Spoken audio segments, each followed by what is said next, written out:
지난 설교에서 저는 빌립보서의 첫 부분을 묵상하면서 복음을 위한 일에 참여하는 삶이라는 제목으로 말씀을 나눴었습니다. 사도 바울이 자신의 사역을 후원해준 빌립보 교인들에게 감사 인사를 전하면서 그 일을 계속할 수 있도록 권면하는 내용이었습니다. 그 말씀을 통해서 하나님께서 오늘을 살아가는 우리들도 복음을 위한 일에 참여하기를 권면하신다는 메시지를 발견했습니다. 복음을 위한 일이란 복음을 받아들이고 복음을 묵상하고 그 복음의 가치를 살아내는 모든 일을 포함하는데, 이 일을 처음 시작하신 분이 하나님이셨다라는 것을 우리가 깨달았습니다. 그렇기 때문에 복음을 위한 일의 중심은 하나님이요 우리는 그 일에 참여하는 사람이다 라는 것이 중심적인 메시지였습니다. 오늘은 그 말씀에 이어서 나오는 본문입니다. 오늘 본문에서 사도 바울이 자신의 상황을 설명하면서 빌립보 교인들에게 권면을 하고 있는 본문입니다. 조금 긴 본문이지만 함께 묵상하면서 하나님께서 오늘 우리에게 말씀하시는 그 음성에 함께 귀 기울이시는 시간이 되시기를 소망합니다. 먼저 12절부터 14절까지의 말씀을 제가 한번 다시 읽겠습니다. 형제들아, 내가 당한 일이 도리어 복음 전파의 진전이 된 줄을 너희가 알기를 원하노라. 이러므로 나의 매임이 그리스도 안에서 모든 시위대 안과 그 밖에 모든 사람에게 나타났으니 형제 중 다수가 나의 매임으로 말미암아 주 안에서 신뢰함으로 겁없이 하나님의 말씀을 더욱 담대히 전하게 되었느니라.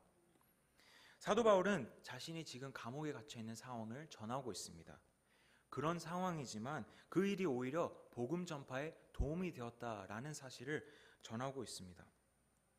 보통 감옥에 갇히게 되면 이 사역에 지장을 줄 것 같지만 오히려 바울은 그 감옥 안에서도 역사하시고 일하시는 하나님을 경험하게 됩니다. 왜냐하면 자신이 감옥에 갇혀 있음으로 말미암아서 오히려 자신을 지키던, 자신을 경비하던 그 시위대에게 복음을 전할 수 있던 일이 있었기 때문입니다. 사도 바울의 상황은 바뀌었지만 그의 목적은 바뀌지 않았습니다. 감옥의 갇힘으로 인해서 모든 것이 멈출 것 같았는데 하나님께서는 그 일을 멈추게 하지 않으셨습니다. 그리고 빌립보 교회 성도들은 이 소식을 전해 듣습니다. 그들의 믿음이 얼마나 성숙했는지는 모르겠지만 자신이 후원하고 중보하던 사역자가 감옥에 갇혀서까지 그 사역을 계속했다는 소식은 분명히 큰 동기부여가 됐을 것입니다. 아마 조금 의심하던 사람들도 이 소식을 듣고는 자신감이 붙었을 것입니다. 그렇게 더욱 더 많은 성도들이 담대하게 하나님의 말씀을 전하게 되었다라는 소식을 사도 바울은 전달하고 있습니다. 사도 바울은 그 복음을 전하는 사람들이 두 부류로 나뉜다고 말씀합니다. 15절에서 17절까지 말씀을 제가 한번 다시 읽겠습니다. 어떤 이들은 투기와 분쟁으로, 어떤 이들은 착한 뜻으로 그리스도를 전파하나니 이들은 내가 복음을 변증하기 위하여 세우심을 받은 줄 알고 사랑으로 하나 그들은 나의 매임에 괴로움을 더하게 할 줄로 생각하여 순수하지 못하게 다툼으로 그리스도를 전파하느니라. 첫 번째 부류는 투기와 분쟁으로 그리스도를 전하는 사람들입니다. 17절을 제가 세 번역으로 읽어보니 이들은 사도 바울의 감옥 생활에 괴로움을 더하게 하려는 생각을 품고 다투는 마음으로 순수하지 못한 동기에서 그리스도를 전파하는 사람들입니다. 이것에 대해서는 역사적인 기록은 없지만 성경학자들은 이들의 교리나 신학에서는 문제가 없었을 거라고 추정합니다. 왜냐하면 분명 거짓 교사들에 대해서는 사도 바울이 다른 서신서들에서 단호하게 경고하고 권면하기 때문입니다. 그렇다면 이들은 어떤 사람들이었을까요?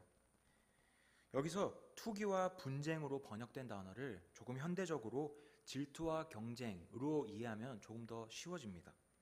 그들은 아마도 사도 바울의 명성과 그의 영향력을 질투하고 또 경쟁하던 사람들이었던 걸로 보입니다. 같은 복음을 받아들이고 같은 복음을 묵상하고 나누는 사람들이었지만 그들은 사도 바울을 동료라고 생각하지 않았습니다. 오히려 경쟁자라고 생각을 해서 복음을 전파할 수 없는 상황이 되자 그 틈을 타서 자신들의 이름을 내기를 원하지 않았을까라고 주석서들은 말씀합니다. 그들은 분명 14절에서 말씀했던 것처럼 사도 바울의 매임으로 말미암아 주 안에서 신뢰함으로 겁없이 하나님의 말씀을 더욱 담대히 전한 사람들 중 한 사람들입니다. 그들은 이들에 속해 있습니다. 그래서 분명 그들이 복음을 전한 것에 대해서는 잘못된 게 없지만 그 동기는 순수하지 못했다라는 것을 우리가 발견할 수 있습니다. 반면 두 번째로 착한 뜻으로 그리스도를 전한 부류도 있었다라고 본문은 말씀합니다. 여기서 착한 뜻은 좋은 의도를 의미하는데, 좋은 의도를 가지고 그리스도를 전파한 사람들은 세우심을 받은 줄 아는 사람들입니다. 복음을 변호하는 것을, 복음을 전하는 것을 사명으로 받아들인 사람들은 사랑하는 마음으로 그 사역에 참여한다라고 말씀합니다. 질투하는 마음으로 그리스도를 전하는 부류, 또 사랑하는 마음으로 그리스도를 전하는 부류, 이 두 그룹을 놓고 우리는 생각할 수 있습니다. 어떻게 질투하는 마음으로 그리스도를 전할 수 있어? 어떻게 경쟁하는 마음으로 전도를 할 수 있을까? 당연히 사랑으로 해야 되는 거 아니야? 그런데 하나님께서는 사도 바울을 통해 18절에서 이렇게 말씀하십니다. 18절은 함께 한 목소리로 읽겠습니다.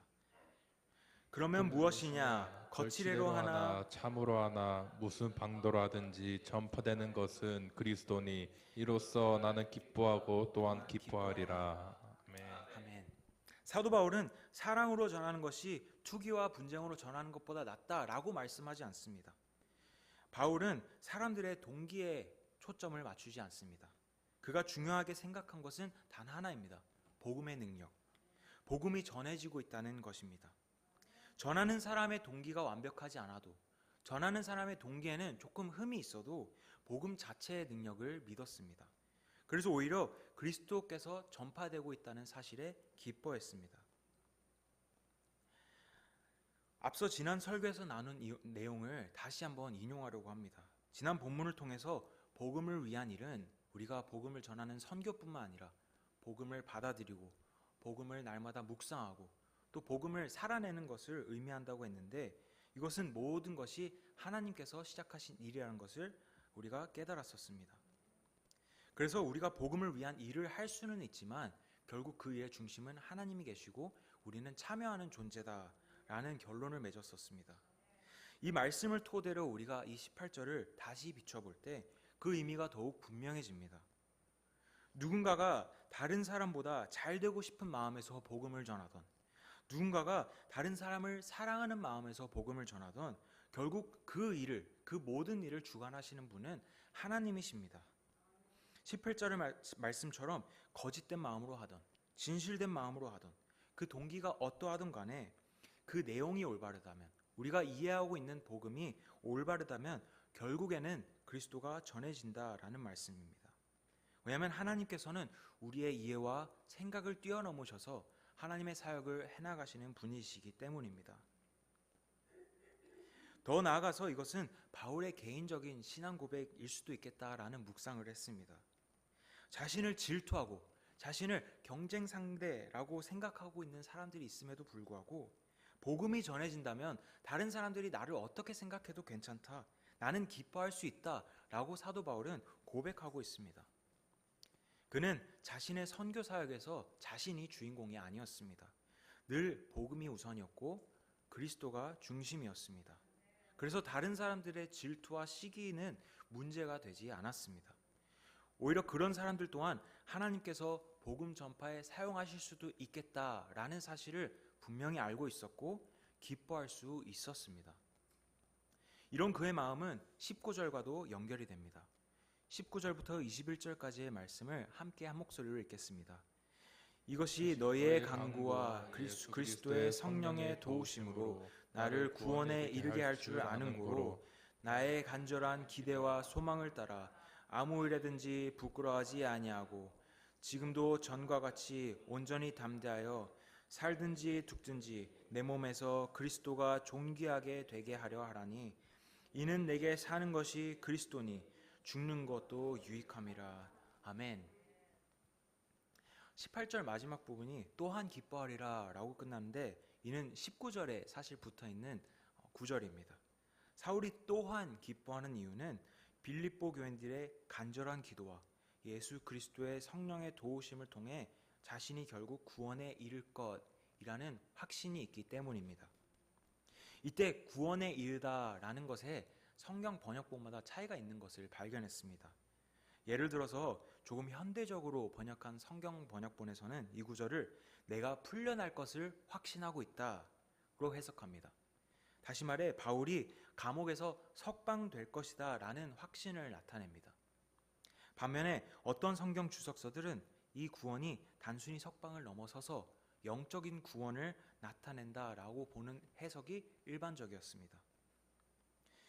이 차이를 굳이 말씀드리는 이유는 그 번역이 어떠하든지 20절을 통해서 이 두 가지 모두를 초월하는 믿음을 볼 수 있기 때문입니다. 사도 바울이 감옥에 갇혀 있는 상황에서 그의 앞길에는 딱 두 가지의 가능성만 있습니다. 석방 혹은 죽음.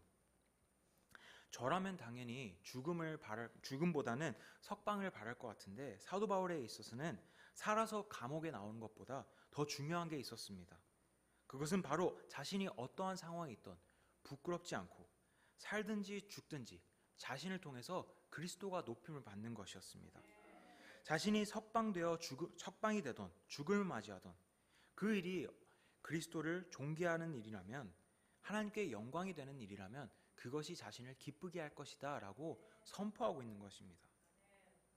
그것이 사도 바울의 간절한 기대이고 소망이다 라고 본문은 말씀합니다. 그래서 그는 21절에서처럼 내게 사는 것이 그리스도니 죽는 것도 유익함이라 라는 고백으로 죽음까지도 받아들일 준비가 되어 있는 것입니다. 그런 사도 바울은 갑자기 다른 방향으로 편지를 써나가기 시작합니다. 22절부터 24절까지의 말씀입니다. 제가 읽겠습니다. 그러나 만일 육신으로 사는 이것이 내 일의 열매일진데 무엇을 택해야 하는지 나는 알지 못하노라. 내가 그 둘 사이에 끼었으니 차라리 세상을 떠나서 그리스도와 함께 있는 것이 훨씬 더 좋은 일이라 그렇게 하고 싶으나 내가 육신으로 있는 것이 너희를 위하여 더 유익하리라. 사도 바울은 앞에서 분명 내게 사는 것이 그리스도니 죽는 것도 유익하다라고 고백했습니다. 그는 진심으로 그렇게 믿었습니다. 바울에게 있어서 중요한 것은 자신의 생명이 아니라 그리스도가 어떻게 존귀하게 되느냐였습니다. 그런 바울이 이 부분에 와서 갑자기 내적 갈등을 털어놓습니다. 그는 차라리 세상을 떠나서 그리스도와 함께 있는 것이 훨씬 더 좋은 일이라 그렇게 하고 싶다라고 말씀합니다. 저는 이 말씀을 읽으면서 단 하나의 가식이 느껴지지 않고 정말 진심이 담긴 소원이다라는 것을 느낄 수 있었습니다. 바울은 정말로 그리스도와 하루빨리 함께 있고 싶습니다. 그런데 그는 동시에 다른 가능성도 생각하고 있습니다. 만약 자신이 이 땅에 살아있는 것이 교회에 유익하다면 자신은 그 길도 기쁘게 가겠다라고 말하고 있습니다. 사도 바울은 지금 감옥에 갇혀 있으면서도 자신의 생명이 단지 개인의 문제가 아니라는 것을 알고 있었습니다. 자신이 살아남아서 복음을 전하고 교회에 돌아가고 공동체를 섬기는 것이 하나님의 뜻이라면 그것이 충분히 가치 있는 일이라는 것을 알고 있었습니다. 그래서 그는 말합니다. 무엇을 택해야 할지 모르겠다. 나는 선택권이 없지만 고를 수 있다면 너희를 위하여 내가 살아남아서 돌아가고 싶다. 그는 죽음도 두려워하지 않고 생명에 집착하지 않습니다. 그에게 중요한 것은 어느 것이 하나님의 뜻인가, 어느 것이 복음에 더 유익한가입니다. 바울은 그런 마음으로 고민하면서 육신으로 있는 것이 너희를 위하여 유익하리라 라는 결론을 내립니다. 그리고 그 이유에 대해서는 25절과 26절에서 말씀합니다. 25절과 26절의 말씀을 한 목소리로 읽겠습니다. 내가 살 것과 너희 믿음의 진보와 기쁨을 위하여 너희 무리와 함께 거할 이것을 확실히 아노니 내가 다시 너희와 같이 있으므로 그리스도 예수 안에서 너희 자랑이 나로 말미암아 풍성하게 하려 함이라. 아멘. 우리가 앞에서 읽은 것처럼 사도 바울은 분명히 알고 있습니다. 하나님께서 아직 자신에게 맡기신 일이 있고 그 사명을 다하기 위해서는 빌립보 교회와 함께하게 될 것이라는 것을 그는 확실히 알고 있습니다. 사도 바울은 자신의 개인적인 바람, 곧 죽어서 그리스도와 함께 있는 것을 내려놓고 공동체를 위한 길을 택하려고 하고 있습니다. 그가 다시 공동체로 돌아가게 되면 빌립보 교인들은 분명 기뻐할 것입니다. 왜냐하면 그들이 오랫동안 기도했던, 오랫동안 바라왔던 사도 바울의 석방이 이루어진 것이고 그 기도를 응답하신 하나님을 자신들이 경험하기 때문입니다. 사도 바울은 자신이 석방되게 된다면 빌립보 교인들의 믿음과 기쁨을 세우는 도구가 되고 또 자랑이 될 것이라는 것을 확실히 알고 있었습니다. 이 본문을 묵상하면서 저는 복음서의 한 장면이 떠올랐습니다. 바로 겟세마네 동산에서 기도하시는 예수님의 모습입니다. 예수님께서 잡히시기 전 그는 겟세마네 동산에서 기도하십니다. 그리고 그는 아버지여, 만일 아버지의 뜻이거든 이 잔을 내게서 옮기시옵소서. 그러나 내 원대로 마옵시고 아버지의 원대로 되기를 원하나이다 라고 고백합니다. 예수님께서 자신의 소원을 내려놓고 하나님의 뜻대로 하기를 원합니다 기도하셨던 것처럼 사도 바울은 지금 당장 자신의 소망을 내려놓고 하나님께서 자신을 통해 이루실 일을 기대하고 또 중요하게 여기게 됩니다. 그렇다면 하나님께서는 오늘 본문을 통해 우리에게 무엇을 말씀하고 계실까요? 사도 바울의 편지를 통해서 우리가 어떻게 살아가기를 원하고 계실까요? 함께 한 목소리로 27절과 28절의 말씀을 읽겠습니다. 오직 너희는 그리스도의 복음에 합당하게 생활하라. 이는 내가 너희에게 가보나 떠있으나 너희가 한 마음으로 서서 한 뜻으로 복음의 신앙을 위하여 협력하는 것과 무슨 일에든지 대적하는 자들 때문에 두려워하지 않느냐는 이 일을 듣고자 함이라. 이것이 그들에게는 멸망의 증거요 너희에게는 구원의 증거니 이는 하나님께로부터 난 것이라. 아멘. 오늘 본문의 전반부는 사도 바울의 묵상과 생각으로 이루어진 반면에 27절에서 처음으로 사도 바울은 빌립보 교인들에게 권면의 말씀을 하고 있습니다. 그는 권면합니다. 너희는 그리스도의 복음에 합당하게 생활하라. 내가 너에게 돌아가던 돌아가지 못하던, 내가 석방이 되던 죽던, 너희가 지도자를 다시 만나던 다시 만나지 못하던 복음에 합당하게 생활하라 라고 말씀합니다. 그렇다면 복음에 합당한 생활은 무엇일까요? 이것을 한 문장으로 정의하기는 어렵겠지만 오늘 본문에서 사도 바울은 복음에 합당하게 생활할 때 나타나는 두 가지 모습을 말씀하고 있습니다. 27절 하반절에 첫 번째, 한 마음으로 서서 한 뜻으로 복음의 신앙을 위하여 협력하는 것. 그리고 두 번째, 무슨 일에든지 대적하는 자들 때문에 두려워하지 않는 일입니다. 복음에 합당하게 생활하는 것, 즉 한 마음으로 협력하여 대적하는 자들을 두려워하지 않는 것은 대적하는 자들에게는 멸망의 증거라고 선포합니다. 여기서 대적하는 자들을 우리가 확실히 정의하기는 어렵습니다. 문맥상 로마 제국일 수도 있고 빌립보서 후반에 나오는 율법주의자들일 수도 있고 또 오늘 본문에서 나오는 질투와 경쟁으로 전도를 하던 사역을 하던 사람들일 수도 있습니다. 이들이 어떠한 부류이던 간에 사도 바울은 오늘 모든 대적자들 앞에서 두려워하지 말라라고 담대하게 말씀합니다. 왜냐하면 믿음 안에서 담대하게 서 있는 모습 자체가 바로 구원의 증거로 나타나기 때문입니다. 사도 바울은 이것이 하나님께로부터 난 것이라고 말씀합니다. 죄인이었던 우리를 의롭다고 여겨주시고 우리가 그것을 믿음으로 받아들일 때 하나님의 은혜가 우리 안에 역사하기 시작합니다. 그 은혜는 단지 나의 마음만 변화시키는 것이 아니라 나의 삶을 변하게 시키기 시작합니다. 그 은혜를 이웃과 나누고 싶은 마음이 생깁니다. 그래서 우리가 이웃을 바라보는 시각이 바뀝니다.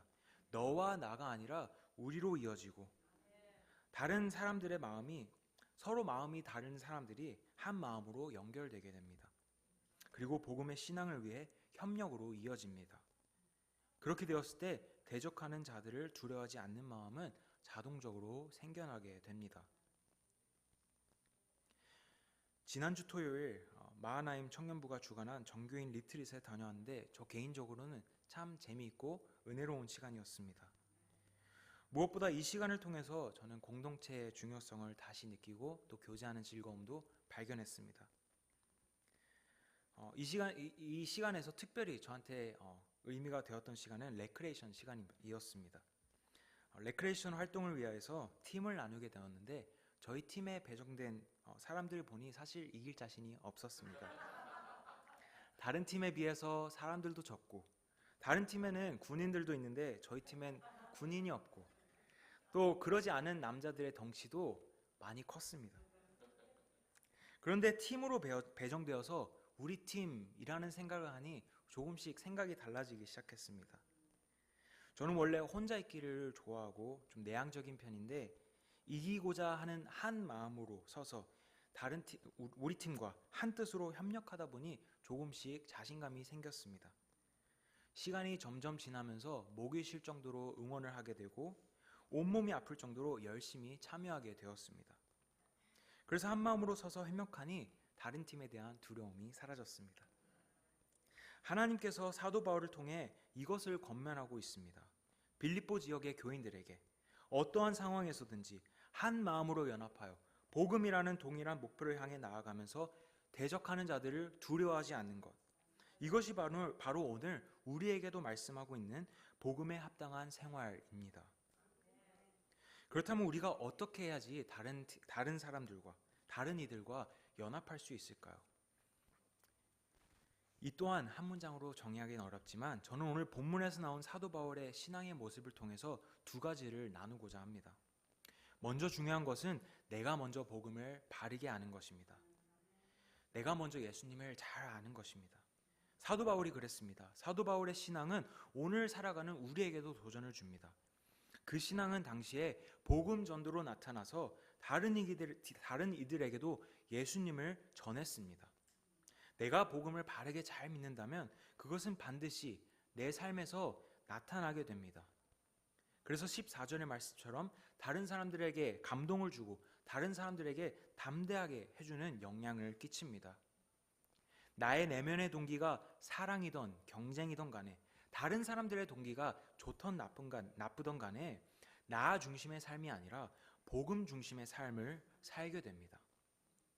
이것은 두 번째와 연결되는 것 같습니다. 두 번째는 하나님의 뜻을 바르게 아는 것입니다.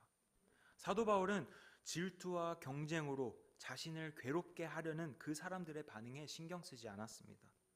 대신 그들 또한 복음의 도구로 사용하실 하나님의 뜻을 그는 알고 그로 인해 기뻐했습니다.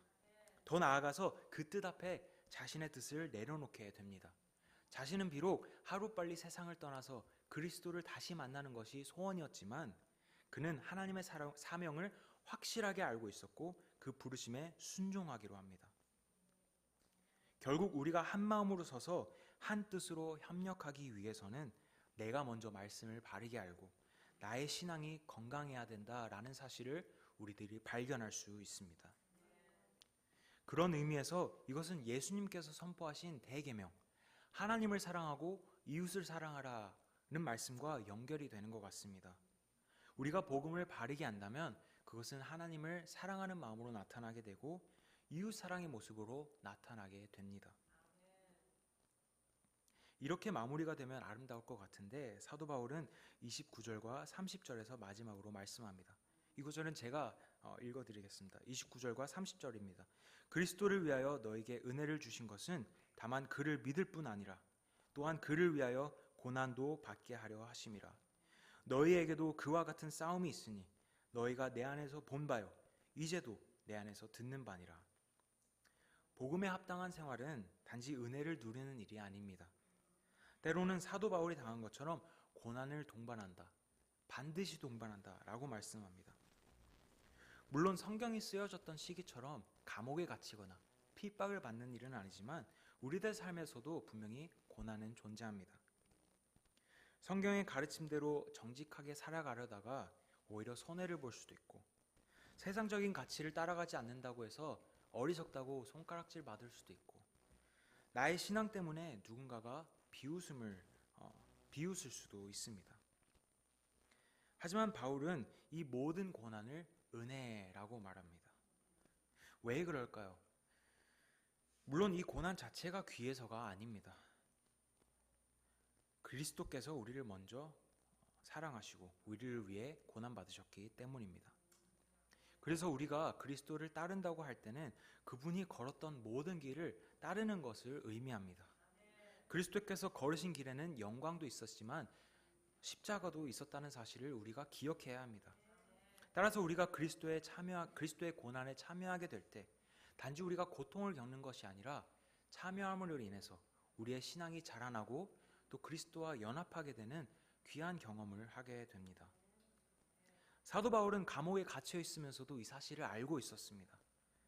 다른 사람들은 감옥에 갇히는 것이 고난이라고 하겠지만 그는 감옥 안에서도 일하실 하나님을 알고 있었고 그것 때문에 그는 기뻐했습니다. 남들은 죽음을 고난이라고 생각하기 때문에 당연히 살고 싶겠지만 그는 그리스도와 함께하는 것을 소망하고 있었고 기대했습니다. 단순히 자신의 행복 때문만이 아니라 자신이 죽음으로써 그리스도가 존귀하게 된다면 그것이 유익한 일이라고 믿었기 때문입니다. 이것이 오늘 하나님께서 사도 바울을 통해 우리에게 보여주시는 믿음의 모습입니다. 우리가 복음을 살려고 할 때 고난은 반드시 따릅니다. 하지만 이런 고난은 하나님께서 우리에게 허락하신 또 다른 은혜라는 사실을 꼭 기억하시는 저와 여러분들이 되시기를 소망합니다.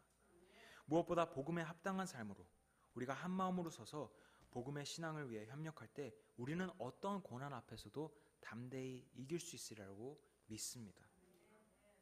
사랑하는 펜사콜라 한미제일 침례교회 성도 여러분, 오늘 본문을 통해서 하나님께서는 우리가 복음에 합당한 생활을 하기를 원하고 계십니다.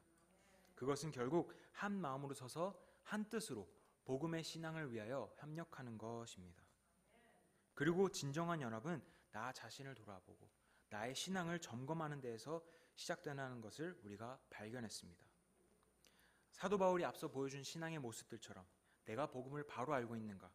내가 그리스도를 존귀하게 하고 있는가? 나의 소원보다 하나님의 뜻에 순종하고 있는가? 이 시간 함께 생각하고 또 돌아보시기를 초청합니다. 그 복음이 우리 안에 역사할 때 우리는 자연스럽게 한 공동체로 연합할 수 있으리라고 믿습니다. 두려움을 넘어서 담대해질 수 있고 고난마저 은혜로 받아들일 수 있으리라고 믿습니다. 오늘 이 말씀 앞에서 우리가 우리의 신앙을 돌아보며 복음에 합당한 삶을 살아가시는 저와 여러분들이 다 되시기를 간절히 축원합니다. 오늘 이 말씀을 기억하면서 함께 기도의 자리로 나아가시기를 원합니다.